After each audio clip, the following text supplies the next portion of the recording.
You are listening to Aspect Ratioed, a film and video game podcast, Episode 6. Today's topic of discussion, everything, everywhere, all at once. Hello, everybody. We are your hosts. I am Spooky Deer. And I'm the Rodgers Academy, and this is Aspect Ratioed. And we are back with yet another episode, and today we are talking about the highly acclaimed A24's Everything, Everywhere, All at Once. And I am so excited to talk about this, especially because if you've listened to our last episode talking about the WAG and SAG after strikes, A24 is in the clear. So we're at our liberty to talk about. Wait, it's the WAG, the WAG, not the WGA? I was so close, man. They made a deal with the WGA, but not the WAG. The WAGs. The WAGs are the WAGs. I did my best. Regardless, no. A24 is playing ball with all of our friends in Hollywood that are currently on strike. So it's on the table. I got my acronyms wrong. This'll happen. I mess it up all the time too. I'll probably mess it up a few more times today. Right. All we can do is our best. All we can do is our best, Rodgers. Unfortunately, as of the recording of this exact moment, no deal has been made yet, so we are still in a moment of strike and solidarity. So we are only covering content that we find appropriate to cover, and A24 films are appropriate because they are meeting the demands of the actors and the writers. So because it's just not that hard. It's just not that hard. It really isn't. But we chose the movie that kind of swept the award season this last year and really just took most people's ballots for all of 2022 because no one could not stop talking about this movie. And you, much to your chagrin, it's sweeping my ballot for 2023 because I very blatantly put off seeing this movie, not for any reason, not for any like or dislike. It was just general, life got in the way. And then you kept banging the drum. You're like, you need to see this movie. And I have this thing in my brain where when someone is like, hey, you're really going to like this, even if they know, you obviously know me well enough that obviously I was going to enjoy this film. But the second someone says, hey, you'll like this, I go, you don't know a goddamn thing about me. And then I will put off watching it for 14 months. You make the idea that you're on a podcast with me to talk about movies and games, and yet like part of this has to go off kind of recommendation as well. Like, hey, we're gonna watch this to record our podcast. That's really funny that you're like, well, you can't recommend something I like because I'm not gonna watch it then because just it's different like, now. I have to be objective oriented because there's content and I'm trying to like do my part and stay on top of things. But when it was just for my own delight and pleasure, I'm just a stubborn little dummy, and I'm sorry. No, that's okay. But as always, before we get into the main topic of the day, we do have some housekeeping dues. So, Spooky, how's the content creation grind going for you? How's your adventures across the country going? Adventures across the country. I've been staying pretty local, but generally, things have been very, very cool lately. Still kind of figuring things out. I have been doing a lot of like bopping around or just generally not being in front of the camera or in front of the microphone because that's how summer goes, baby. But just recently, once again, very cringe, but we have to do the update. Your boy streams on Twitch, and I just had my career highlight. What was it? Last week, as of this recording. Yeah. Truly, just a very fun highlight. I have not been playing video games on stream for a while. I've just been a chatty little lad.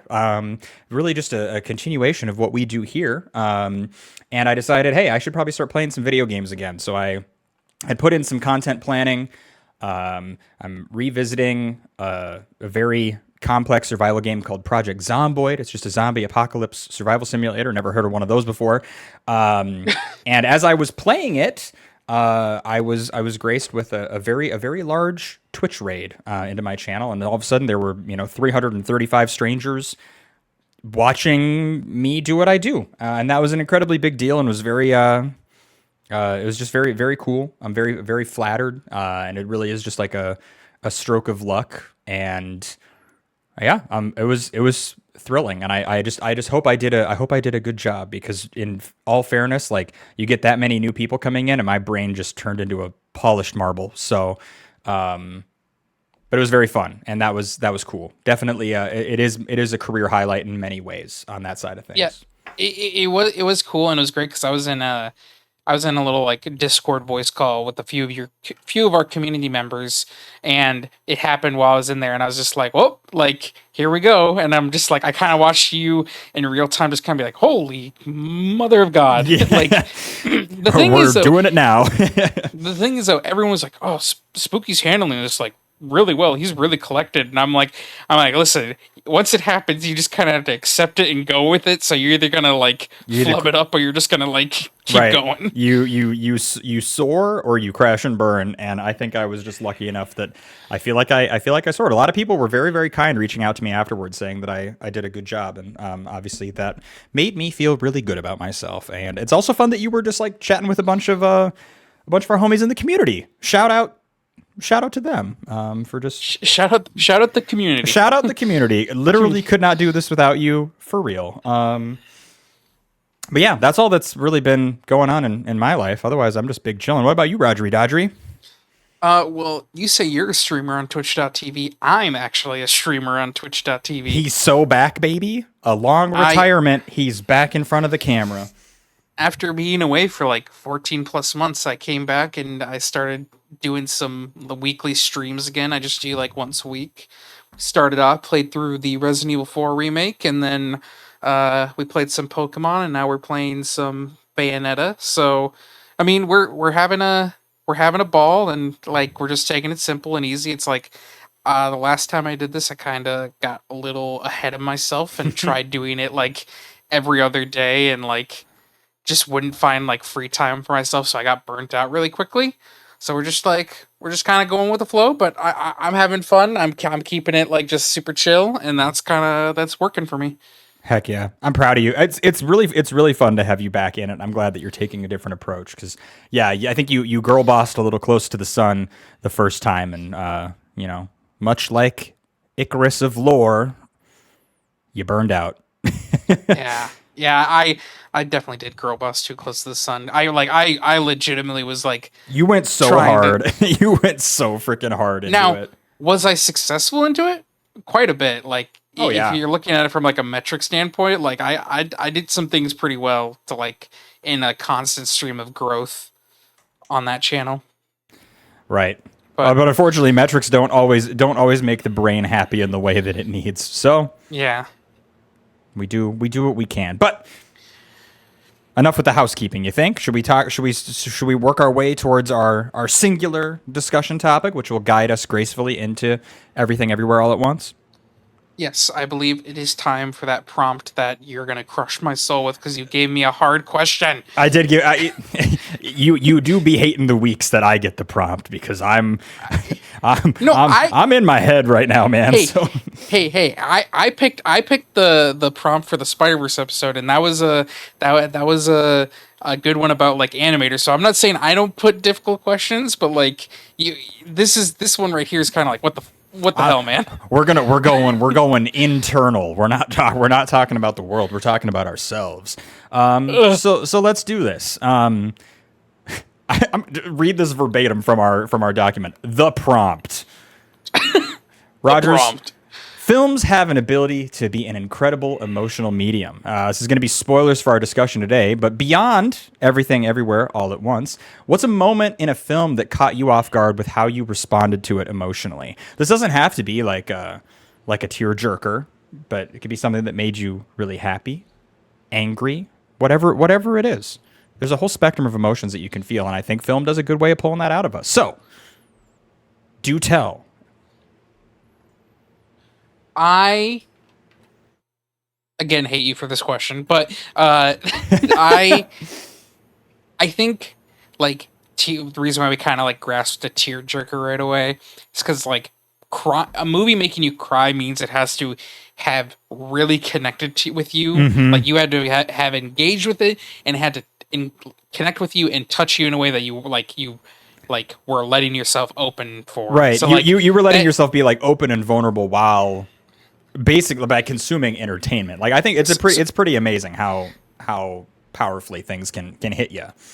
So I think that's why, like, we typically, when we think about films with emotion, is we think about things that made you cry, Right. because that's what, like, we don't necessarily think about things that like constant laughter or like big, just like shit eating grin smile from just like pure excitement. Like it is like we consider things that make us cry to be like the true like emotional connection. It's a real testament, I think, because it's I feel like it's rare. Especially, I mean, and we've discussed this before, but I think it's more difficult and it's more rare, especially as men, to kind of like let ourselves get to that point. Especially like sometimes you're watching a movie in public, especially if it's you, like you're out in the theaters all the time, and to kind of like still let yourself be overcome by that is, I think that's a mark of some like really expert filmmaking or just mental health in it. So. Yeah, I mean, it kind of goes back to the whole like the I gotta bring it up every episode. The Lord of the Rings thing. It's like let's get one in. the Boromir crying in Fellowship of the Ring scene is like it's like you see it and you're just like that hits the spot, that hits like that vulnerability. But to actually answer like what is a moment in a film that caught you off guard, I think like there's several things recently, and it's things we've even talked about, like Spider-Verse when Miles gets first reintroduced on the screen was like I was so pumped. I was like, I am so ready to see Miles Morales again. I think I said that directly in that episode. Yeah. And I was like just so like I was just so happy, and like that's something where it's like that doesn't necessarily catch me off guard, but it's just like it's clear like how much this means to me, that how quickly I'm like I am really excited to see this fictional character Yes. again. I think, and another thing is like Puss in Boots catches you off guard because again it was that whole like It's a kids surprise of movie. a film. Yeah. Yeah. Right. But I think for me, like, I watched a lot of stuff within the last year and a half because I kind of went through a big binge of just like movies and like stuff I owned. And the 2021 Japanese movie called Drive My Car, which I think was nominated for Best Picture, it's a 3-hour movie What? of someone essentially just being driven around Japan for teaching classes because they have a whole rule. Like, it's been a bit since I've seen the movie, so I can't like pinpoint all the plot details specifically. But essentially they have like, oh, you're gonna teach our like, you're gonna put on a stage show for us. So you're the director of the show, but we have a whole rule because we had our previous like show director got into a car accident and then they were out of work. So we decided to, if you're going to work for us, we're going to have someone drive you around. So you can't drive yourself. And the thing is that this whole movie essentially is without going into, because I do think you would like this a lot. Yeah, I'm looking this up right now. This is going on to my watch list. The first 40 minutes of the movie happens before the actual title card happens. Wow. So like, there's essentially a whole prologue before you get to the title card. So I'm not going to go into anything about the prologue, but after you get that, you essentially have this character that's kind of isolated and just living day by day, driving around, listening to tapes, all this stuff. And then they go to like direct this play. And that's where they meet this person who is essentially their chauffeur and drives them around everywhere. And they start to bond over like all their life stuff. And it's the last 20 minutes of that movie that when the scene happens, it is just like everything that you have had this build up and like just character development and like just everything all come together when the payoff happens, which you kind of expect to happen the entire time. But like once it finally happens, you're just kind of like, oh, fuck. Oh no. No. You got me. I've been got. I've been had. I'm just like, ugh. So like, it's just one of those. It's so beautifully shot too. Like the whole movie looks gorgeous, but it's just like it's just people essentially talking and going through day to day life. Yeah. So it's not like there's not like any grand plot. There's no like grand save the earth or like, oh, I'm trying to make ends meet or anything. It's just essentially someone living their slice of life day to day, and it's very well executed. This is definitely bumping up on my list because honestly, I love films that can capture that in a way where it does like nothing needs to be overwrought because like we're all living our day-to-day lives and I feel like we're all having like, grand emotional experiences all the time and I don't think we often put it in that kind of perspective, like every day is important. Hmm.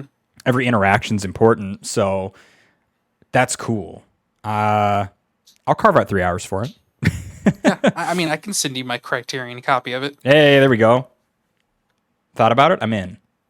Yeah, All I right, thought so about it. drive my You son of car. a wait, you son of a bitch. I'm in. I'm in. You son of a bitch. I'm in. Okay. It's my turn, isn't it? Yeah. Okay. This is a very specific moment. And I'd kind of brought up when in the interlude to our discussion point today of like especially when something makes you cry like in a theater, just like how much more impactful that is. And I feel like I need to go back and revisit both the film that affected me and like see how I would react in the moment now. So uh, for those of you that don't know, I do have credibility on this podcast because I am a film studies minor because they didn't have a major Hey. yet when I was in college. But during the course of, getting that portion of my degree taken care of, I obviously had a lot of film classes, watched a lot of movies in like an auditorium with my other classmates. And there was one course that I was in. I don't remember, whatever the name of the course was, but there were about 40 of us in it, which was a pretty big class, and it was once a week held at like 5 p.m. because we were gonna end up watching 2 3 hour movies, whatever it was. There needed to be nothing else like on your docket for the rest of the day. So I came into class one day, and professor was like, "Today we're gonna watch Children of Men." Oh God. Spoilers for Children of Men. I'll give just a brief backstory, and hopefully that'll help make sense why I was like impacted, I guess. But essentially, it's like a near future post apocalyptic film. Essentially, every human being is like sterile. Like no one can have children. Like no more children have been born after like X date, and like the youngest person in the world was like a celebrity for being like the last child born and then he's killed. So there's just like there's no one like under the age of whatever, like 28, 29, something like that. Like there's just no more babies being born. Humans are slowly dying off, killing each other, whatever. It's a big issue. And Clive Owen is the star, and he ends up in a situation where he's smuggling a woman, trying to get her out of, I think they're in London, trying to get her out of England entirely, somewhere else because she is pregnant. She's the first pregnant person that's been found in the world. And like, obviously everyone is like trying to like secure her for themselves because this is a really big deal. And they're like, they want to, do research. It's very like Last of Us. Like we're going to cut her brain open and we'll see what, if we can make more human babies or whatever. So it kind of ends up becoming this big like road movie. Like they're working with different like cells of people trying to like, get this woman out. And there's a climactic point in the movie. She gives birth to the baby, which is obviously very harrowing because like they are not in a hospital. They are not in a good place to be bringing a child into the world. And the next day, the apartment that they're in gets attacked by like the government. So there's this whole shootout between the rebels that are trying to, help Clive Owen's character, this woman and her baby, escape. And they're, all fucking killing each other. It's like really just, it's terrifying, right?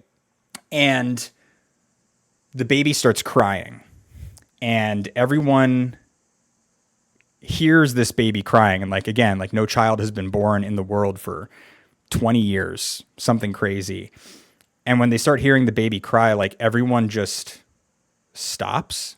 They stop shooting, they stop fighting each other, and they just kind of let this woman and Clive like leave. Like they let them just kind of walk out of the building and continue on their journey. And like I'm sitting in this room with 40 people, and this moment of just silence and like awe and respect, and I don't know, like I don't know what it was, but I just all of a sudden I was just like tears are just like streaming down my face. Like I'm all choked up and crying. And like I was watching this when I was like 21, you know, it's like I don't think I even understood fully like the importance of like what was being portrayed, but like it's just such a sudden shift and such a like human moment. Like I don't know, that like shattered me, and I think about it regularly.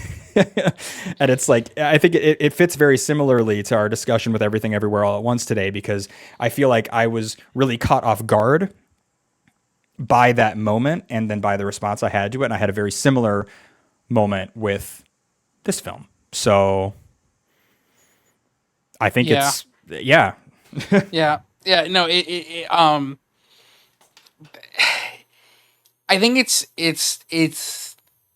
just it's whenever you watch or even play something that it's the moment that like it clearly clicks some like deep part of like your like being and humanity and like Hmm. all these like things of like purpose and like kind of like the things that kind of like make your life kind of like enjoyable or whatever, just the things you've existed with.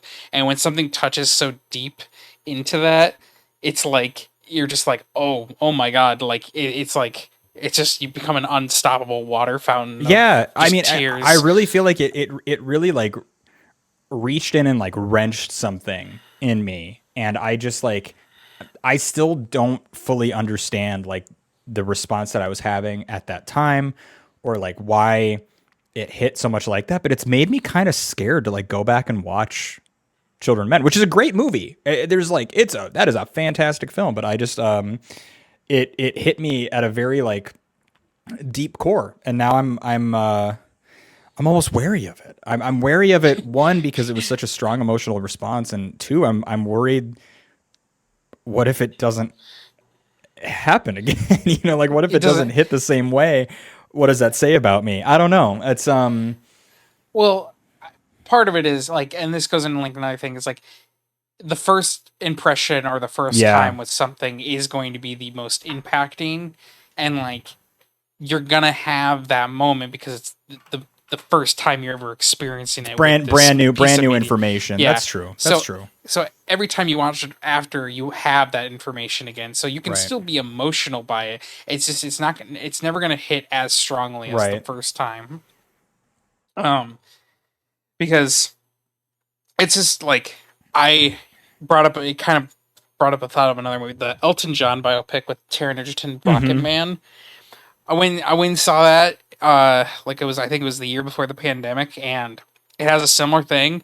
The last like 10 minutes of that movie, there's like a few musical numbers that happen, but they're done in a style that's like very like just it like hits every like earned emotional beat of the movie, Mm. and like I was just like I was blubbering and I was just like so like into it, and Yeah.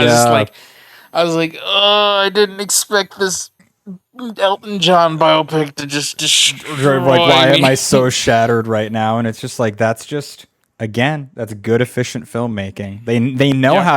how to like if they're doing a good job, they know how to earn those moments. And Yeah. I feel like those moments are hitting me more often lately. I'm Yeah. older and I'm more sensitive, and now movies that I used to just like watch with a blank stare on my face, I'm like, oh my god. So, you know, Yeah. I do. good I for do feel us. like the older you get, you just get much more of a crybaby, Oh yeah, and not I'm a big old softy. It's and, fine. and not in crybaby in like a demeaning way. Just like everything becomes much more emotional. Right, crybaby, Um. complimentary, not crybaby, Yeah. derogatory. Hmm. Yep. not Truman Crybaby. Right, goddamn fucking Oppenheimer. Yeah. No, the so we'll quickly wrap this to go into the next our movie topic The for the meat day, of the but sandwich, yeah. the meat and bones, whatever the things. Yeah, good job. Carry on. Podcast recorded live, not live in front of an audience though. Just live by real humans who make mistakes. Yep, I have not seen Children of Men, and it's been on my watch list forever, so I will watch it at some point. Sorry for the spoilers. It's not. I would have stopped you, but I've seen a lot of that movie just through like film conversation. Existing on the internet. Yeah. Mm-hmm. I mean, it has a one shot in it that's been used quite a bit, so it's kind of like. It's a great one or two. There was a lot of work that went into that. Well, it's like me seeing Old Boy the other day, though. That's like one of the most famous oneers known out there. So right. But yeah, no, it's a good question. It really makes you think. I mean, I think it's good to have things that like impact you deeply. Like with my partner, I showed them the animated movie Nimona that came out a few months ago, and there's a lot of trans allegory in it, and there's a moment that happens, and they just immediately started sobbing, and I felt so like I was like, oh yes, I realized that this is how like this would have I should have kind of predicted that this probably would have hit you this way, and but I was like this is also a good thing because it means that like you like fully engaged and let this like reach in and like touch a deep part of you. So it's like that's what I go to movies and watch movies for is to have that like that inner finding that like inner connection with everything. Me too. I've seen clips of that. I think I watched like half of that. It was just like on somewhere where I was at. I need to give that a full watch because Nimona was, from what I saw of it, very good. It is very good. It's actually extremely based, as they would say. Extremely based, as the kids say. And it's another animated movie, so like we just love talking about animated movies in general. You know, it's really funny how we've just fallen into a niche on accident, isn't it? Yeah, we either talk about animated movies or kind of like so far we talk about Japanese or Asian American. Right. Like we can't. How did we end up here? You know, good for us. good for us. Fine. We will talk about a Michael Bay movie next time. All right. Gotta appeal to a different demographic. Wait, did Michael Bay do an A24 film that we can promote? How was Ambulance made? I don't know. A24's A24's Ambulance. Yeah. Willem Dafoe is the ambulance. Oh my God. All right. I think it's time for us to dive in and talk about Everything Everywhere All at Once. They don't know you and I are in this universe yet, so hopefully I'll have some time to explain. I'm not your husband, and he's not the one you know. I'm another version of him from another life path, another universe. I'm here because we need your help. Very busy today. No time to help you. There's a great evil that has taken root in my world and has begun spreading its chaos throughout the many verses. I've spent years searching for the one who might be able to match this great evil with an even greater good and bring back balance. All those years of searching have brought me here, to this universe, to you. I know it's a lot to take in right now. Got to... Mrs. Wang! Hello? Look, I'm sure you have a lot on your mind, but I cannot imagine anything mattering more than the conversation we are now having concerning your tax liability. Everything Everywhere All at Once was released on April 8th, 2022. The movie grossed $141 million at the box office with a budget of $25 million, directed by Daniel Kwan and Daniel Scheinert, aka The Daniels. The movie went on to win seven Academy Awards, including Best Picture. So, this movie's really good. And a lot of people agreed this movie's really good. It's true. And also, I'm just going to get it out of the way right now. Spoiler warning for Everything Everywhere All at Once. You should know the drill by now. It's episode 6, but you should know the drill, and you like you probably have seen this movie by this point because it won Best Picture or whatever your friends said go see this movie. But I do think if you've somehow avoided it, you should go in blind because it's the best way to watch this thing. If you're like me and you've put it off for whatever reason, do stop that. I'm making eye contact with you through my microphone right now. Stop that. Stop listening right now. Go put this in your Blu-ray player. Go pick it up for like $10 at Target or whatever. It's worth it. It is. But yeah, this I have a kind of a funny story with this before actually seeing it that I want to get out of the way. Please. So this came out April 2022. I was looking forward to this movie, but I didn't see any advertising, any like trailers, nothing, because this is in an era where I was trying to just avoid every movie trailer possible for everything, because I was tired of having trailers just give me an idea of things, and then I would, preemptively start writing the movie in my head or expecting things. So I really wanted to go in blind. And it was the day before the movie came out that I went to go see a reshowing of the movie Star Trek First Contact in theaters.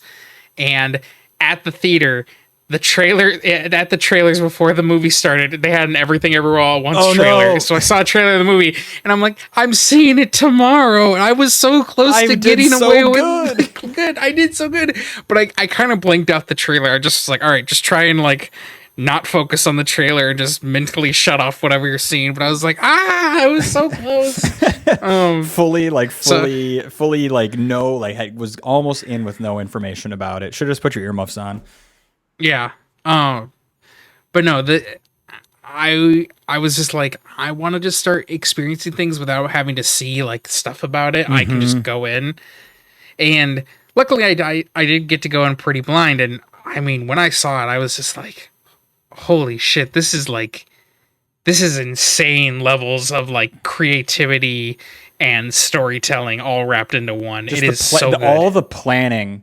I mean, just look at the set dressing in this film, and they thought about a lot, and they tied a lot of things together that I need to watch it again. It's really a force of like creative, thought out filmmaking.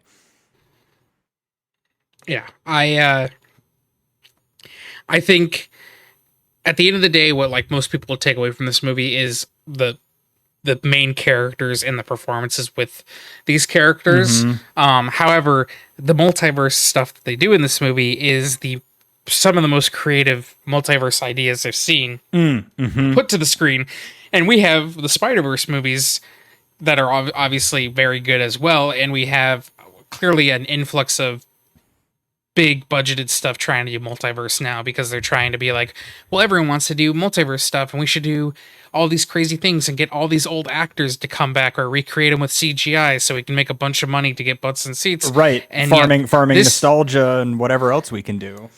Yet this movie makes a completely original story with it, and it is the most emotionally impacting thing I've seen in a long while. I feel like it leverages the multiverse story in a way that is like more than just like popcorn fare. I mean, it's like, oh man.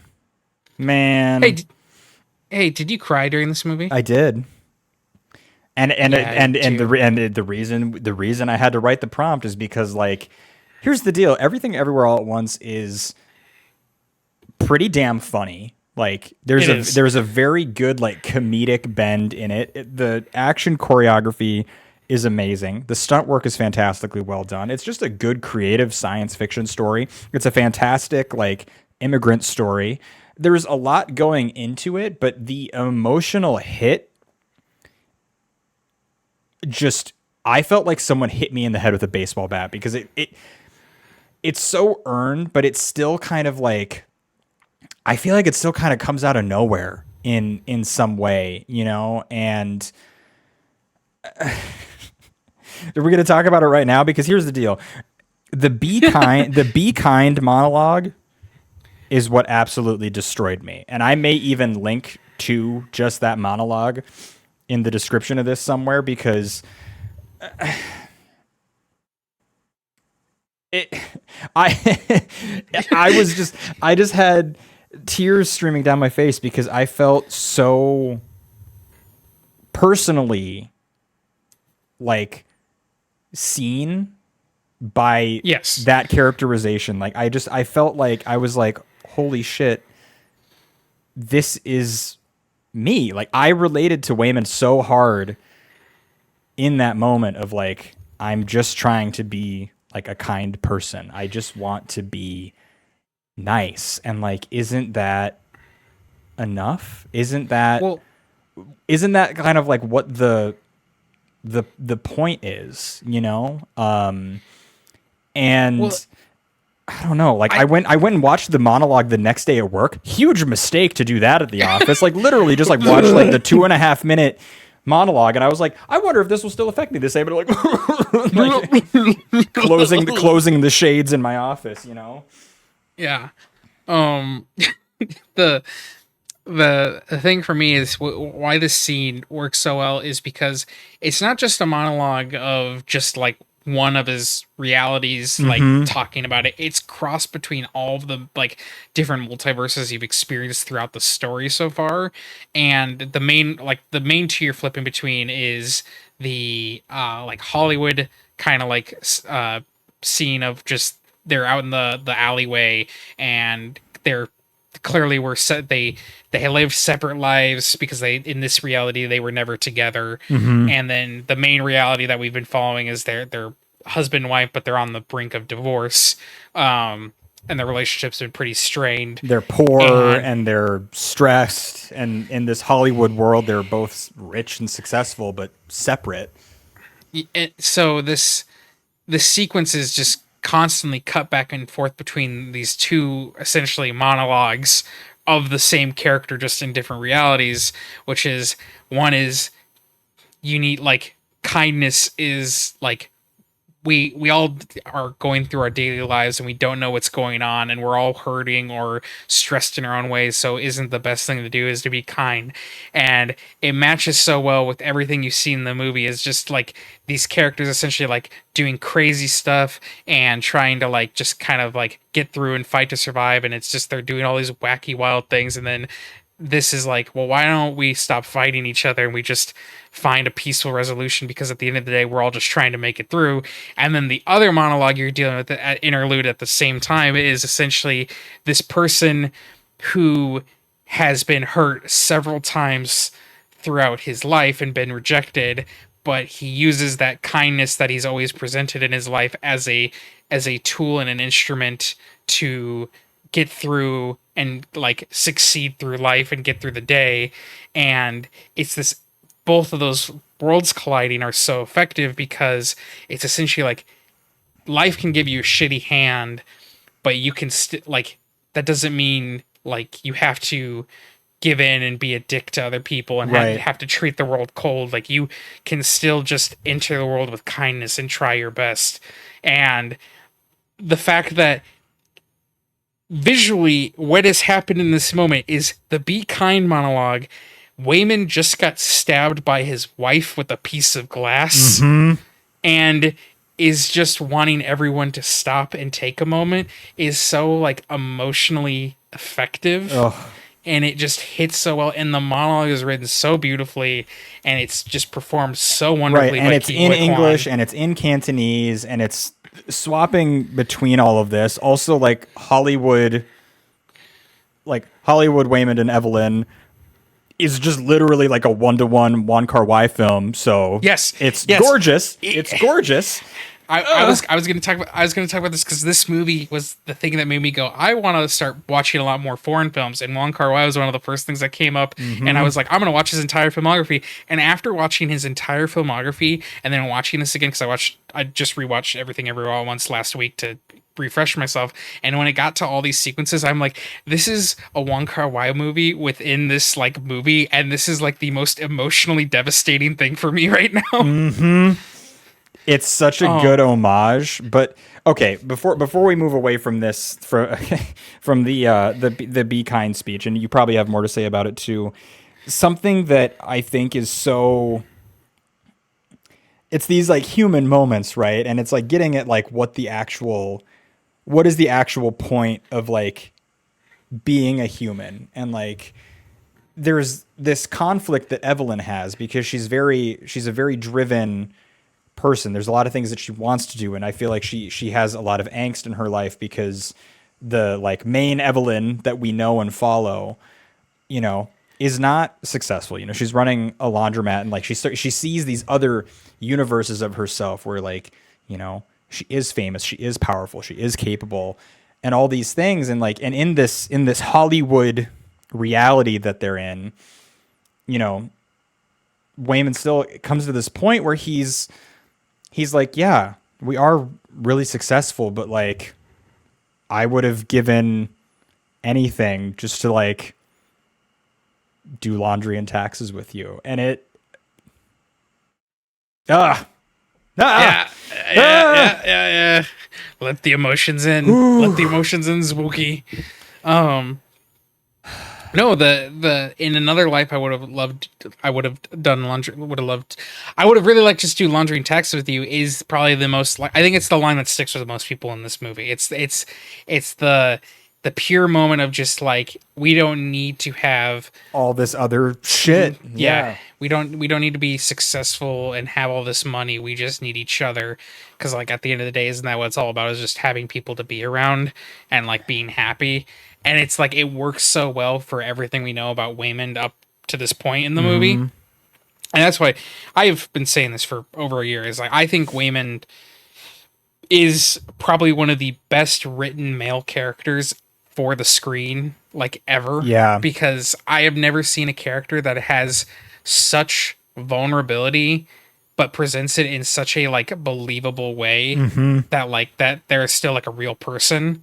And it is just like so touching to see that put like a male performance like that and a male character put like that on the screen, where it's not they're like a super like just masculine like tough person, or they're not like super wimpy. They just have like they have a lot of like elements that feel really real and tangible. And I think everything about this movie works in the element that like all of it serves its like central story and characters, and it never abandons it. Like, it goes pretty wild and crazy, but it's all contained to what those characters are going through and what they like that main story has to go through. It never escapes that story for other wild things. It's all contained really well. Right. And that's why it's like, I think this movie touched a lot of people because it was not only visually stimulated in a way that we hadn't seen movies in a while, and it's not like just purely creative in every like department. It's the fact that the story is very relatable for a lot of people, and like we might only do this audio only, but we're two white guys, so we can't necessarily speak to everything. I can't speak to the immigrant experience. I can't, but you know, the like seeing more stories outside of just people that look like us, people that look like us, is really good for the industry and really good for just anyone and anywhere, because it helps put perspective on a lot of things, and it helps inclusify people, and it helps like things make sense a little bit more. Right. And I think it's also, I mean, there's so much universality in it that it's like, I think it kind of helps level the playing field as well, of like, yeah, everyone has like struggles like being a good parent. Everyone has struggles like relating to their family. Everyone has struggles like fitting in to the world, you know? And it's just, it's really helpful to see that portrayed by people who are living a very similar life, but it's also like different in a lot of like really deep and like meaningful ways. And like every scene that like takes place in the laundromat, I think is just a really like telling experience of I think one thing I really like about this movie is that the first 10 minutes is essentially like a prologue where it sets up all the laundromat stuff. It sets up all the character dynamics. Like, oh, we gotta like figure out our taxes. Oh, there's the divorce thing introduced. There's Joy and her girlfriend and like Evelyn's Gong and Gong father Gong, yeah, and Gong right. and like there's all these elements and story beats set up, googly eyes, all this stuff just like perfectly established and not so hit over the head, but all the things are like all the seeds are planted. Right. And then it has her sitting at the table with all the tax information and says part one, everything. So like like what you just witnessed was essentially like the before part one, that prologue beat. So then everything happens and that's where you essentially get the multiverse set up. You kind of get the more like funny. I think Right. part one is the funny chapter of the movie. Absolutely. Where, like, The like pseudo all the Terminator storyline and like yeah, yeah. like Wayman eating like Alpha Wayman eating the chapstick Oh and my then going God. full like just full like Jackie Chan feature of just like martial artist and just crazy like cinematography and capture, like everything's captured really well. Insanely good stunts. Yeah. Really, And really like, good coordination there. Just purely well, from a filmmaking standpoint, like it's nicely done. Like you know that the stunt coordinator was on set and maybe even behind the camera during a lot of well, that. and it's great when you have Michelle Yeoh and Ke Huy Quan, who are both like experienced veterans with these type of things, because Right. like they had a long career behind in front of the camera of like doing this type of stuff. Martial So arts like films and yeah. yeah, so it really works here because like they know what they're doing. So it like when you capture that in camera, it feels much more again tangible. Where like Right. everything's happening and it's very engaging and exciting. So part one, I think is very funny. I think like the butt plug stuff is really funny. Yeah. Jenny Slate using her dog as a weapon is like I actually this brings up a thing. I love when movies purposely switch out real things with like puppets And you it know just it's a look puppet. and it just looks shitty like on purpose. Yeah. I think that works so well for things like this because it's like, yeah, we don't like you could either make it gross CGI blob or you could make it a puppet. And I think the puppet is better because it's like it's just committing to it that like that's what you're doing. Because it's like she's just feeding the dog. It's like it's a puppet and you're glad it's a puppet, but it's just Right. like you see it go fling and you're just like that's hilarious. It makes it a lot Like, funnier because I think, yeah, to your point, if they had done like a CG dog, then it's like, ew, this is kind of like sad. yeah. Like this doesn't land as funny. And then like they even set up like the Rakakuni stuff. Oh my and god. They have Oh all, my god. they have all like the jokes of like the way people have to get their multiverse abilities is by doing weird actions, and you get like people who are like putting their butt on a photocopier, like licking a lamp, like Eating chapstick. there's like I know like One guy fucks a one lamp. of them is one guy fucks a lamp. Yeah. fucks a lamp, yeah. And then there's like the butt plug, like sticking the thing up the ass. And then doing a whole fight with the trophy hanging out your ass. Yeah. Yes, it's like, all of that works because those things have been like they're all earned because they're all established appropriately. Like the rules are laid out. And once you know the rules, everything follows those rules. They never break the rules. Right. So like it makes everything so much like, oh, I know what they're doing. Oh, I know what's gonna happen. Oh my god, like, ugh. Right. It's just like, ugh. The paper Like- cuts. The fucking paper cuts. The paper cuts is the worst one because you're like no, something else, please. Like Stop. no. No one wants this. Yeah. I also like that the way they do it is they do it in like a very flashy cinematic style of him trying to get the paper cuts, where it's like just the way it's filmed is very like Everything is hanging on it, and it's so bizarre. it kind of has that like Edgar Wright, like Scott Pilgrim stylization to it. Yeah, I think just every element of part one is set up and paid off so well, and it has like all these like good punchlines to them, and you feel very like engaged, and you feel like, oh, this is really funny, and I'm having a good time. And even like when Jobu Tupaki showed up, who was a multiverse version of Evelyn's daughter Joy, it's like the first thing she does is blow up a cop's head, and then she beats a security officer with 2 giant dildos. It's like it's all these ridiculous things that are just like it gets so crazy, and yet it both works by being funny and absolutely horrifying. yeah. You know, like turns the man into confetti. It's just like that's a hell of a way to go. The confetti thing is such interesting because it's like there's that part of me. It's like, now did he explode into confetti, or did he like all of himself turn into like the more you think about it, it's like he that's confetti? Yeah, the deeper confetti. it goes, Like, the worse it is. also the guy who gets like the wrestling move like flipped and neck smash. You're just like, oh, That hallway scene ramps up very quickly, and you're just like, and you're seeing it through like normal Evelyn's eyes, like you're watching like this scary version of your daughter just absolutely murk dudes in the scariest way.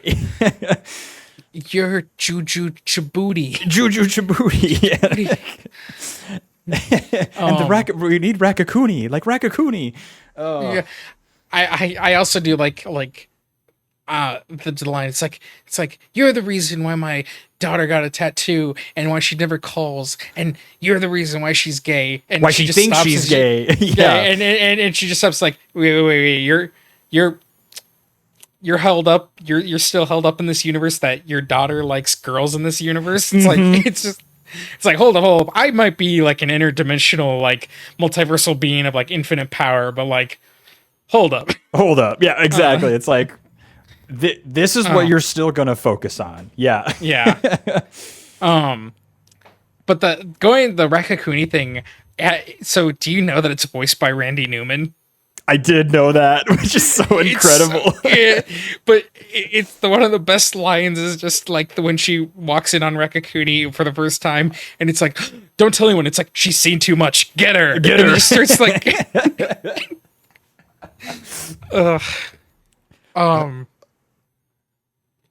also like how every like multiverse thing is like match cut into the combat, like the choreography fighting, like when it's like the spinning of the egg, and then like throwing it, and like all these like other like punches and everything, like when she cuts into another universe of her getting punched in the face. It's like everything has this like grandiose feel when anything, when any impact happens.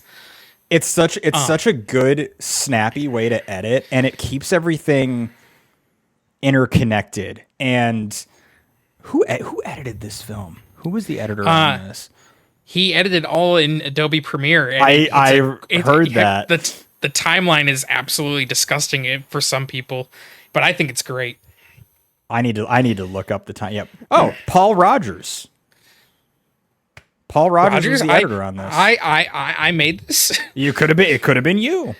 It could have been me. It should have been me. No, like the image he uploaded of like his timeline for the movie is like, it's like the edit where it's just like everything's just sitting on top of each other. There's all these little like cuts and like sound things all just like put as one on like 20 different layers. And I'm like, oh, I love this. My Christ. I'm looking up a picture of this right now. Oh, yeah. Man. I give him so much credit for that's like how he edited this movie, because it's like most people would look at it and go, no. He just like me for real. This is honestly, I'm even more impressed. Also, the VFX team is like, I think it's like 4 people who just filmed most of it in a closet. Mm-hmm. They just did some very clever things just to like put a green screen and like a few things, and just like they got it all done. This is it's such a scrappy film. It really is. And I think like, but it feels so high production. It does. It really does. Like good job to everyone that made this shit. They made it for $14 million. Like, well, I said in the intro thing it was a budget of 25 million. So it's estimated 14 to 25. Marketing's probably a big chunk of that too. Yeah, I mean, I'm just going off what we said earlier. So like, when I go into the editing booth later, right, can't have me retconning you. It's yeah, exactly. Here's the deal. Like, $11 million here or there doesn't make a difference in the topic of producing a film. that is monopoly money. Yeah. But I gotta say, so this might make you mad. But because I saw this 14 months after release, I saw this after Oscar season, I saw this after all of the hype died down. It's kind of I think it's sort of interesting because like viewing this removed from all of the hype, I can confirm, exiting from my vacuum, that like it is worth all of the hype. This feels like it's ushering in like a different generation and style of filmmaking. Like it did a lot of things that kind of like subverts what a lot of modern movie making is. A lot of it was done for real. It's, a diverse cast. It's a different type of storytelling. Like kind of like how I said when we were talking about Across the Spider-Verse, I'm just like, I feel like this is just a really important film. And I don't put a ton of stock into like award season a lot of the time because we know that there's all sorts of like weird inside baseball that goes on. But I really feel like this one being so heavily recognized is a little different, Yeah.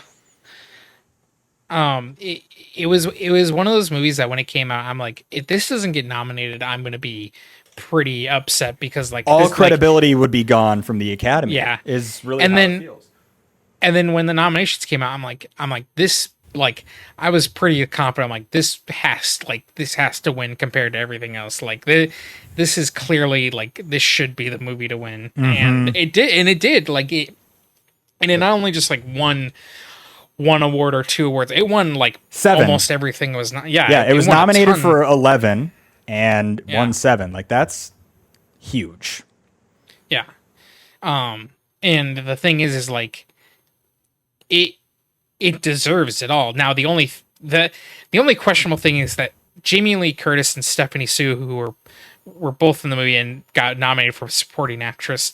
Stephanie Sue should have won for playing Joy, but for some reason Jamie Lee Curtis won for her character, which was like one of those moments where I'm like, Jamie Lee Curtis is not bad in this movie. She's very good in the movie. But She's quite good in this movie, but she's not. She doesn't carry Stephanie the heart Sue of this thing. Has so much of the heart of this movie, and like it felt really weird that like, oh, here's Michelle Yeoh getting an Oscar, here's Ke Huy Quan getting an Oscar, but then it's like here's Jamie Lee Curtis getting an Oscar. Like yeah, like it was one of those weird like. It's not that Jamie Lee Curtis doesn't deserve an Oscar, and like it's not saying that her performance is not worthy of an Oscar in a way, right. But like it's just like it feels weird when you watch the movie. Like, why was she winning this one? Right. The optics were a little strange on that one, and I'd actually kind of forgotten about that when I was watching the film. I mean, it's like, yes, Deidre's character is important, but like Joy is everything in this. Like it's a mother-daughter story first. Like well, and where we can't really speak to this is like one of the big things about this movie is that it deals with generational trauma, which is like for a lot of like for a lot of Asian filmmaking, unfortunately, it feels like a lot of American Asian filmmaking has to have like generational trauma as one of the core beats. And I can understand because I have seen complaint. That's like the one complaint I've seen of this movie is like, oh great, it's another movie about Asian generational trauma, which I totally like. Even though I don't fully understand, I can respect the fact that some might not like care for this movie as much because of that. Because it's like, this isn't our only story we have to tell. Right. And I can totally get that. It's just that like, there's also a lot within that community that thinks this is one of the best representations we've ever had on the screen for us. So it's like, it's not saying it's a bad movie. It's just like, there is clearly like, that is probably the one critique is that it's another generational trauma story. I mean, that's fair. And I think it's tricky because I feel like Asian filmmakers haven't had a lot of opportunities to be telling their stories in Hollywood. And on one hand, it's like, yeah, we live a full human experience as well. Like maybe there are some other things that we would like to tell stories about, but also like, you know, you want to get your film made. And I think this is a big thing, especially for like first generation immigrants to be unpacking, you know, like it may be another story about it, but it's also like, it's a big deal. And I think I really like how, I think something that was unique about this was having Gong Gong's character in it. And also, I love James Hong so much. Yeah, he's great. I've always loved James Hong, but to have him in here and then to have like, to see exactly like laid out like how much Evelyn's character changed from the experience she had growing up under Gong Gong, and then seeing how much Joy's character changes from, you know, growing up under Evelyn. And it's like, it is this total shift of like, you're always trying to do better and you're always trying to do different. And you're always hoping that your kids are going to be better and different than you, but it can also be really confronting when they are. Yeah. And while it's like it's a unique story, like this type of generational trauma is unique. I think that there is also like a universal thread between that. You know, I think we're all coping, no matter how good our relationship with our parents is, and no matter how good their relationship with our grandparents is. There's always going to be that friction point, and I think that's part of like what makes this so workable. There's so much that I can't relate to. You know, yeah. As a white dude, I can understand and appreciate, but it's not like, that's not my story, right? And I don't need it to be. but I think what's so effective about this movie is that like there is that element that we can't directly relate to, but there's so much in the movie that anyone can relate to, that's just so universally known. And I think like it's just interesting to see like so much of this core, like of the story of this. The core of this story is just about like acceptance and love and being enough. And like, it's great that like when every character finds that for themselves, or like at least gets that message reintroduced into their like perspective, because like, it's just like Evelyn, the whole movie is essentially just like going off of the fact it's like, well, I got to get this done because like we have all these responsibilities and we can't like, and like I'm going to live in my like kind of safe little bubble of like everything I'm doing because it all has to work this way. And this is how it's always worked. And this is how I've always got things done. And so like when anything new is brought up, she tries to reject it. She's very resistant. Yeah.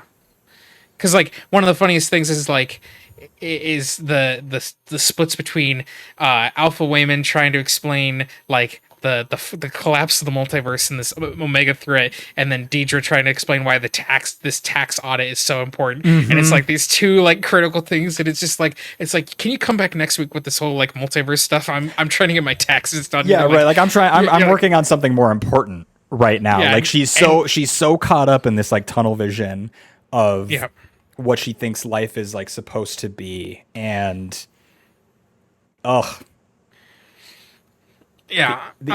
intercutting is so. And I think that's kind of relatable. Like how often, you know, I can't speak for you, but how often do I get caught up just like trying to make it through the day to day, that I'm not like coming up for air and kind of like seeing the forest for the trees, you know? Yeah. I don't need the fate of the you know, the multiverse to be hanging in the balance, but like sometimes it would be good to like have things back in perspective. Yeah.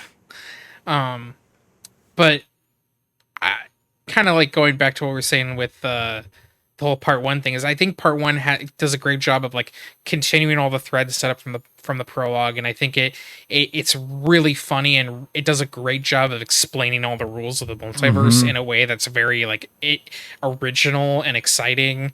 And like, again, the whole like rules of like, you have to do something weird to get your multiverse like reality powers is all like really fun. And it just always makes everything feel like something crazier could happen next, because like the movie has introduced these rules that like anything is possible type of way. Because like when you see the hot dog finger world, it's like, yes, that is really weird, but the movie has made it so like normal in a way where it's like, yes, I can like, I understand like why the like this doesn't feel so left out of left field where I'm like I'm not following this movie anymore. Right. It's like, It, of course, there's a universe where we have hot dogs for fingers. I do love that ketchup and mustard comes out of. Oh my god, It's like such a so revolting to like watch. Like it's like so unsettling, but it's also just like, all right. but it actually does go like the one of the things if on a rewatch what I love is like when you look at the prologue, like you see this the musical like romance thing on the TV and it comes back again. So all these things are set up clearly in this 10-minute prologue that like if you really pay attention, they all come back full circle in this movie. But I think the like you get through part one and it's all this kind of like hyperactive, really awesome choreography, crazy things are happening. It's just a really good time. Yeah. With some really like interesting plot beats.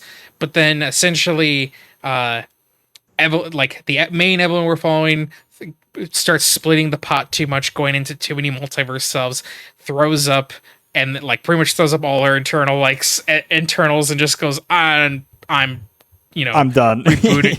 I'm dead. Yeah. And then you get the fake credit roll where I kind of love when movies do this with the whole like the end and people are kind of like what the like hell? what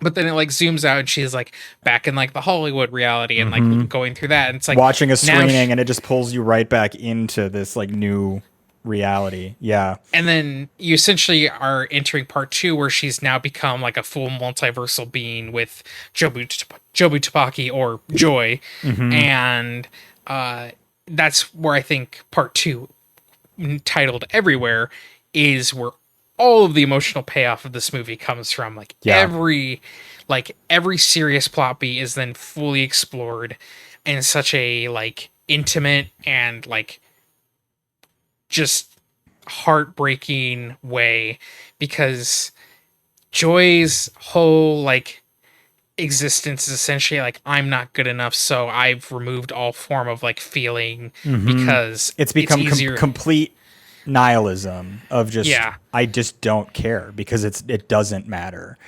Yeah. And I think we've all felt And- that, but not on such a grand scale. Yep. And it's like I love the representation of like the bagel where it's just like it's like I put everything on a bagel, like I put my assignments, you know, SAT scores, like old photos, like all this stuff, like I just put and it's like this representation of just like put all your fears, worries, pain, happiness, joy, whatever, and just like put them away and you realize that like nothing matters is like it's like I think a lot of us at some point in our life has felt that kind of complete like like shredding all like hope and hopelessness and just kind of feeling like an empty husk. And so a lot of the second part of the movie is just Pretty bleak. pretty bleak. And I mean, Joy's doing a pretty good job of convincing Evelyn that like this is what it's like. And Evelyn kind of starts following that path. And this where we kind of wrap back into what we started talking about of the we got to the movie was just like Waymond as a character is like the center of like all good and like kindness, Right. and is the beacon to bring Evelyn and Joy back to like a form of reality where it's like, but even if everything is shitty, why can't we just enjoy our time together on this shitty place? Right. It works. He works so well as just like a single beacon or like a cure for it. And to already have it kind of like dabbled throughout. And it's so sad, like watching in the beginning, like how like derided and like disrespected he is for just trying to put like a little bit of joy into the world, a little bit of like mirth and happiness and just like connecting with people even when it's like, you know, one of the best like things is like it's like, oh, I put Google eyes on the laundry because they look sad, so I thought they'd be happy. Look, they're happy now, and you're Right. like, that's so adorable. It's and so like cute. and then like there's the person who's like trying to get their change at the change machine, and he just starts dancing with them. It's like he's just vibing and enjoying like what he has in front of yeah. him.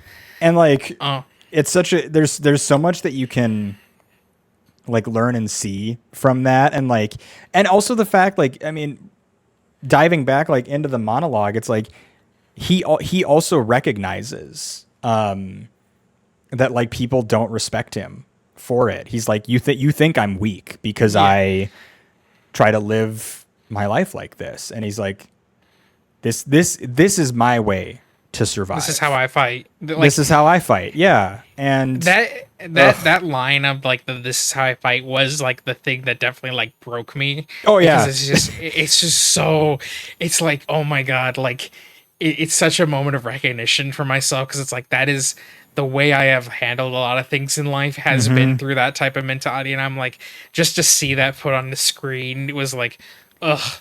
Yeah, that's when it was like that speech hit me, and like it brought out like an involuntary emotional reaction. Like I'm just sitting on the couch, and all of a sudden I'm like, damn, I can't see so good right now. And it's because like, yeah, your eyes are blurry with tears, dog. Like it pulled something out of me, and just like I've never felt like this type of way of being has ever been shown before. Yeah, and it definitely not shown with a male character. No. Yeah, and I can't say words right now because I'm just like, you know,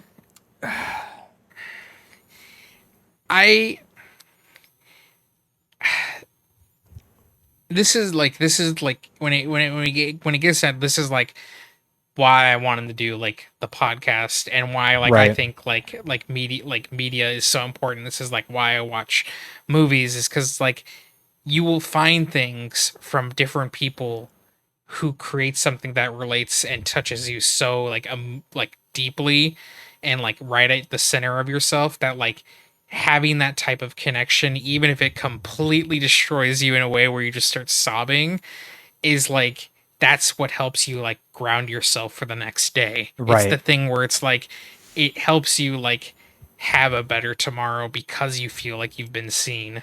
right. I think it's really amazing because like not everyone connects with media in the same way, and not everyone's going to have a same response. But I think what's so special about it is when someone does. Like I didn't know that you identified with like the be kind speech in the same way. I can't say that I'm surprised, but it's also like there's something so gratifying about that you know, like a bunch of people sitting in a writer's room, you know, however many years ago, came up with this, and it made it into a film, and us and many people have gone and seen it and have also connected with it. And there's just, to me, it's amazing. I think it speaks to the point of the film, you know, of like, we're all living in our own universe in a lot of ways. And just to have that, a shared connection. That's why I love this kind of stuff. It totally is like sitting in a dark room with a bunch of strangers, and you're all experiencing the same thing at the same time, and you're going to interpret it differently, but it's also like you're all there, and there's that like togetherness. And this is why, even though I hadn't for a long time, going to the theater is important. It is very important. And I mean, even if you don't get to catch it in the theater, just like stuff like this is important to see, because it's good to like experience something and then find someone who's also like watched it or played it or whatever, and like talk to them about it, because then you get their perspective on it.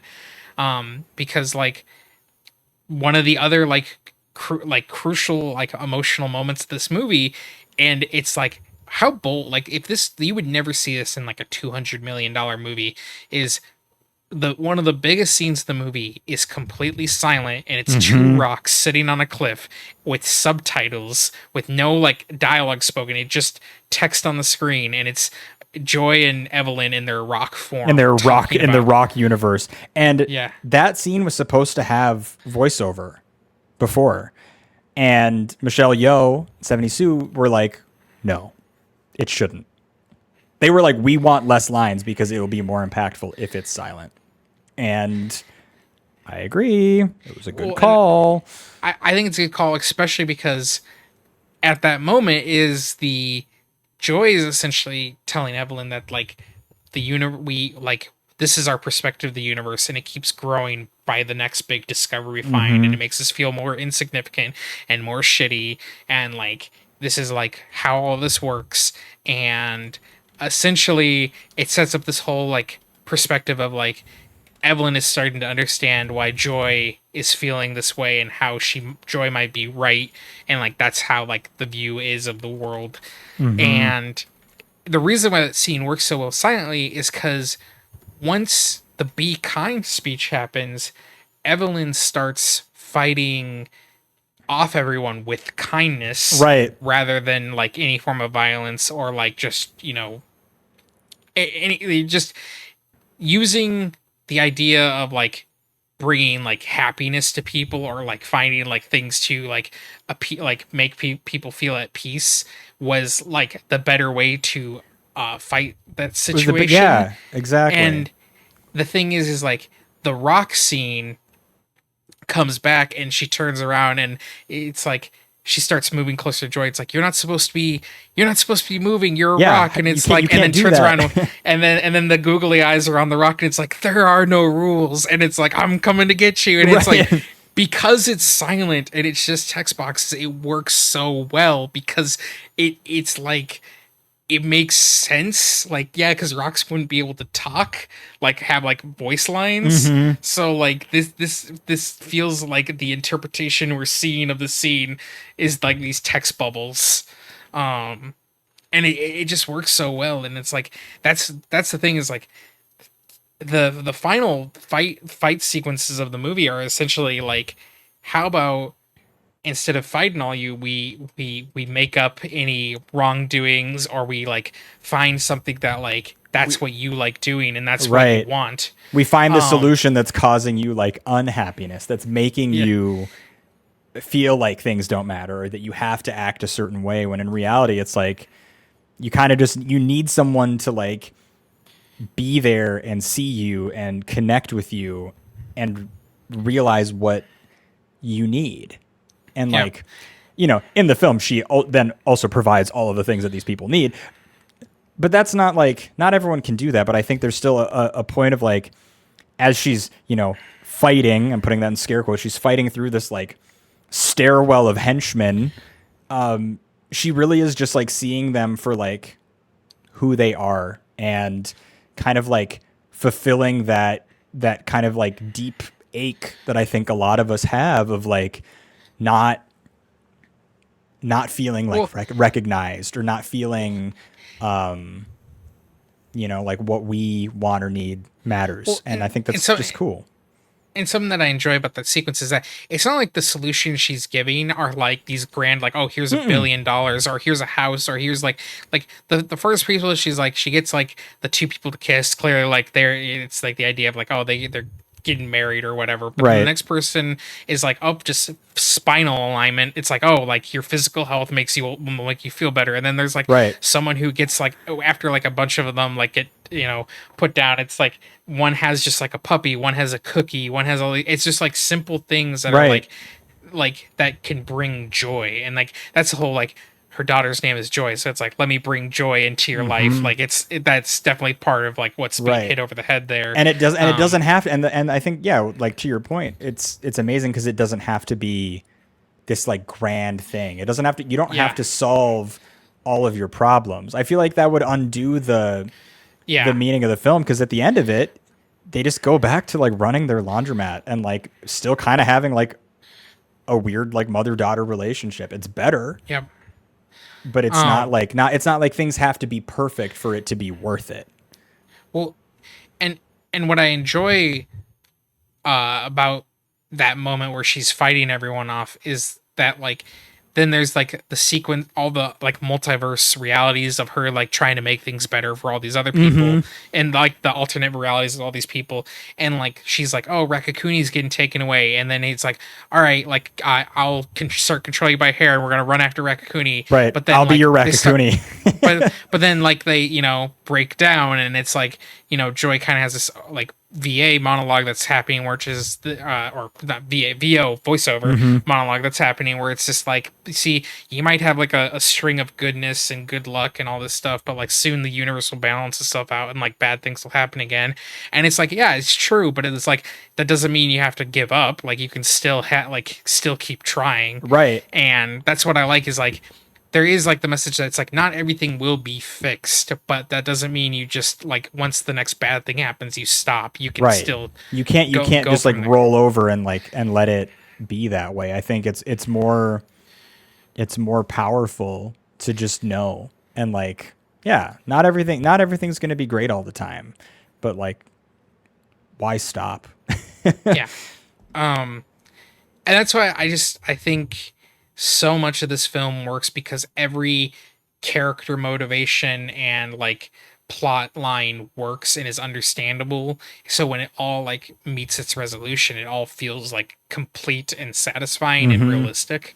Like it doesn't feel like it's like wrapped up nice and tidy with a bow. Like, oh, like yeah, everything's okay. It's like no, like everything just feels like it makes sense. Yes. This is going to be a slight divergence, but I just finished watching Ted Lasso, and I'd like to just speak to it really quickly of like that show did so many things right, but I think it kind of like shot itself in the foot in the final payoff by wrapping everything up so neatly. You know, like the show is done. Those characters are still continuing and living their lives, and I feel like that got a little too hunky dory at the end for me. I like how grounded, despite how bizarre everything everywhere all at once is, it's still also incredibly grounded in like the core way that the like relationships themselves are built. And to me, I just like that keeps me in it a lot more. Like the last episode of Ted Lasso felt like a fever dream because I was just like, how is all of this getting solved? Why is everything so perfect? And here it's like this entire movie has been bizarre and wacky and like, we're eating chapstick so we can learn kung fu, and yet in a lot of ways like the characters felt so real and so relatable. I don't know. I don't know if it's like it's apples to oranges, but it's still just like there's something interesting there for me Not about not going deep into Ted because I've finished Ted Lasso as right. well, but like it's like I think all the characters around Ted Lasso kind of have like a picture perfect ending where they kind of have this like it kind of wraps up in like a fairy tale esque way. Mm-hmm. I think Ted as a character kind of has an ending that feels like right for him in the way that it's like finally kind of like accepting like where you need to be. But I get why like it feels like it does kind of just like wrap up in a way where it feels like everything's too clean. But I Mm-hmm. think it's because they like I feel like in the grand scheme of like studios and everything, it's like I wouldn't be surprised if we get some spin-off show where it's focused on any of the characters. Right.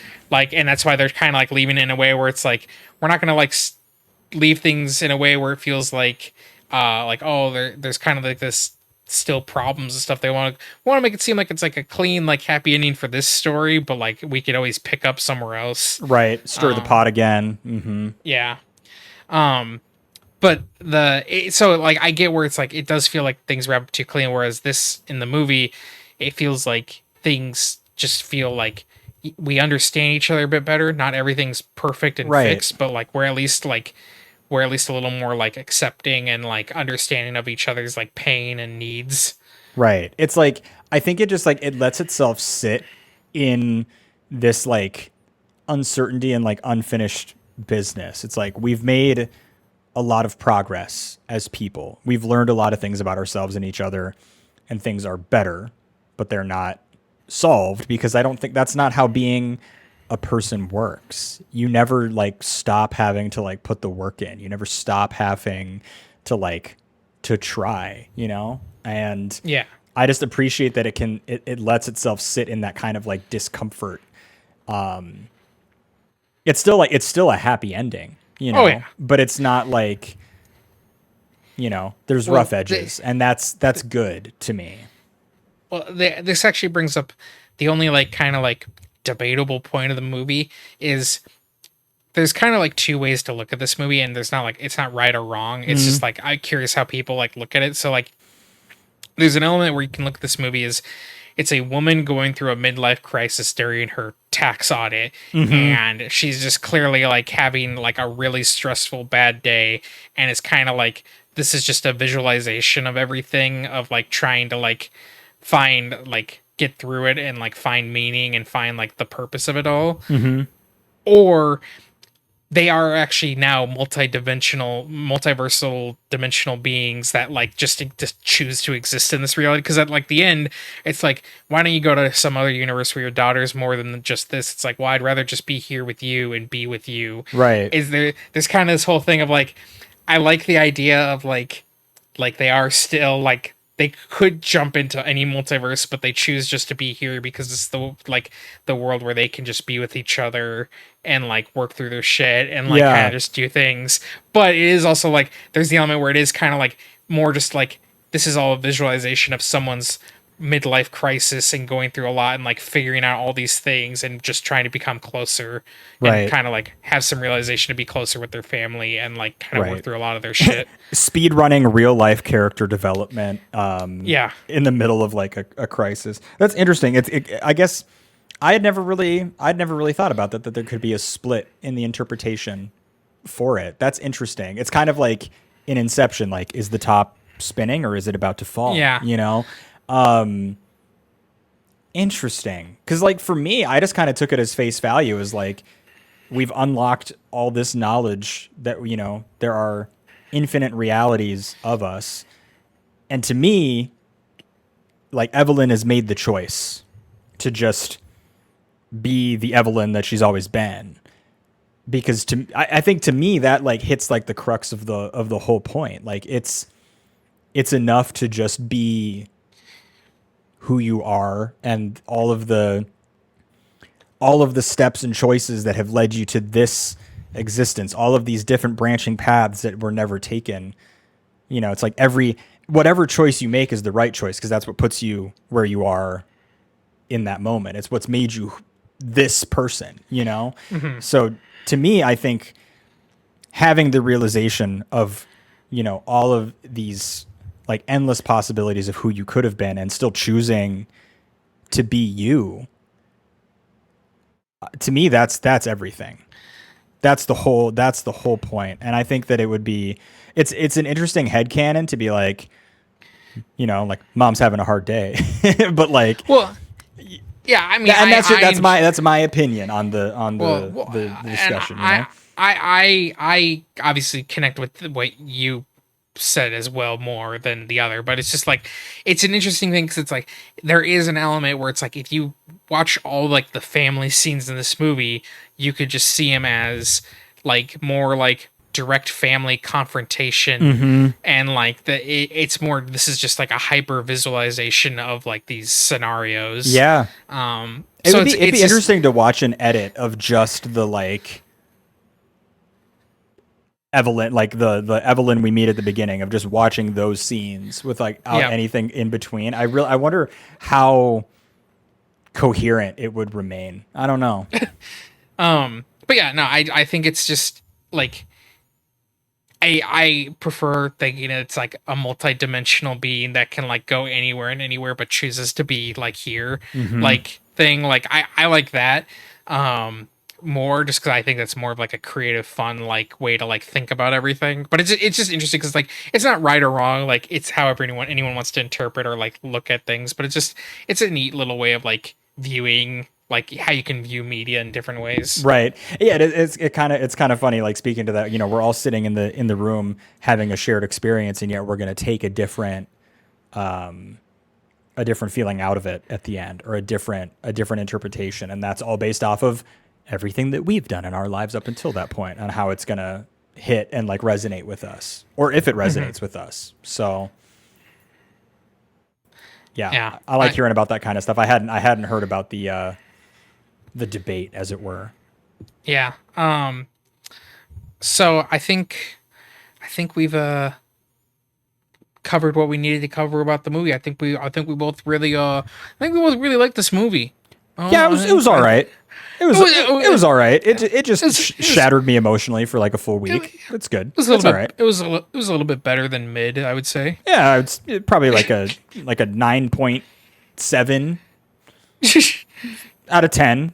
You know, You know, no, I love this movie. It's ever since I saw it, it's been one of those things where like every time I watch it, I'm like, yeah, this is probably always going to be in my top 10, probably top 5 movies of all time. yeah. Just because I think it's so well made, and it is honestly just it feels like such an important movie. Like 100 years from now, this movie will still feel very like important, Right. type of thing. And I think it's going to age really well too, Yep. which helps. Yeah. So would you recommend people to watch this movie? Without a doubt in my mind. I've already been going to bat on it in our Discord. Yeah. Yep. But I think it's time for our little Our little letterbox, guess the Metacritic, guess the review So, scores. I'll pull up the scores and I'll have you guess. What do you want to do? Do you want to do Metacritic, Rotten Tomatoes, or Letterboxd? Let's do Rotten Tomatoes. You'll have to remind me of the scale that they do between critic and viewers. It's 1 to 100% for both. For both. Okay, I like that. Okay. Everything, everywhere. Okay. Yeah. So I know the scores, and give me your prediction for the critic and audience score. All right. I'm going to predict that it's certified fresh from both sides, which I think puts that above 80%, right? Above 60. Above 60. Oh, God. The bar is in hell. Okay. Oh, sorry. Certified fresh is technically in this weird like 70 up. But for audience, they just have either it's a rotten popcorn or a happy popcorn bucket. Gotcha. So that's 60 and up. All right. Well, the audience is definitely a happy popcorn bucket. I think that the audience is going to give it lower than critics. So I'm going to say that the audience gave this an 84. And I think the critics fucking loved it. I think the critics loved Everything Everywhere All at Once, and they gave it a 93. You were so close on both. I'm so good at this. So it was 86 for the audience. Ooh. By So Price they is were Right two- rules, they I liked- still win. They liked it two more. And then the critics was 94. So by Price is Right rule, you won both. Da, da, da, da, I got the showcase. Let's go. Come on down. I'm now an interdimensional being, right? Like that's what I win. You opened up your third eye. There we go. But yeah, it's one of those movies that like it definitely like I think a lot of the critic like praise, and then like people went to go see it were like, this is really good, so it made a lot of people say word of mouth, go watch this. And it did really well for like 8 weeks straight. Like it was just constantly like making Just the same popping amount of off. money every Good. It just kind of stayed in theaters for like almost the whole summer, which I loved because I was like, I can go see it every now and then Whenever I want. Yeah. yeah. But yeah, kind of before we wrap things up, I think the only thing I just want to bring up is that we do have a listener support active now. Ooh. Through our Spotify podcasters Anchor hub hybrid thing, because Anchor used to be the thing that hosted all podcasts, and Spotify bought it, so it's called Spotify for Podcasters. There is a link in the description of whatever podcasting service you use to listen to that can take you to it. So what it is just that if you like hearing our voices and you want to support us with some nice little bit of charity, you can just sign up and just donate a certain amount to the podcast, and that helps us keep the engines rolling. Right. And Keeps the dream moving. keep It's like but- everything will always remain free. This is actually a much more preferred method. If Yeah. you want or are able to support, that is very dope. If you like just listening, that is also very dope. because we are fine with you just listening, and that's like, we want to keep it all free. We don't want anything to feel like it has to be monetized. So this is literally just, hey, I like you and I want to throw some money at you, but there's no element where you feel like we're gonna make people feel like they have to do it to get access to any content. Right. No And- obligation, no paywalls. Just if this is the way that you like to tell people, like, hey, this is cool, then Thanks. However, if you do decide to show any support through the listener support, we will do a nice little shout out to you on a podcast episode. We will shout out whatever username or name you provide, and just have as a little like thank you for these supporters for supporting the podcast. Exactly. And if you would like to support the podcast for free, outside of just listening to it, you can give us a 5-star rating directly in your Spotify app. I think that helps people see it. I don't know. Or you could just share it with your grandma or your friends or whatever way. Grandma loves movies. I think grandma loves movies. You know what grandma loves more than movies? Grandma loves Dark Souls. Well, God, I would pay money to see someone's grandma play Dark Souls. Me too. No, I think she just loves hearing Spooky and Rodgery Dodgery talk about whatever we choose to talk about in a given week. So, do it for your grandma. Hell yeah, buddy. I like doing this with you. I like doing this with you too, man. This is always a highlight of my week. All right. Well, I appreciate everyone listening to Aspect Ratioed. I'm the Rodgers Academy, and that is Spooky Deer. Thanks for listening. Love you all. Bye-bye. Bye-bye now. Bye-bye. Bye-bye. Bye. Bye-bye now. Farewell. Bye. Bye.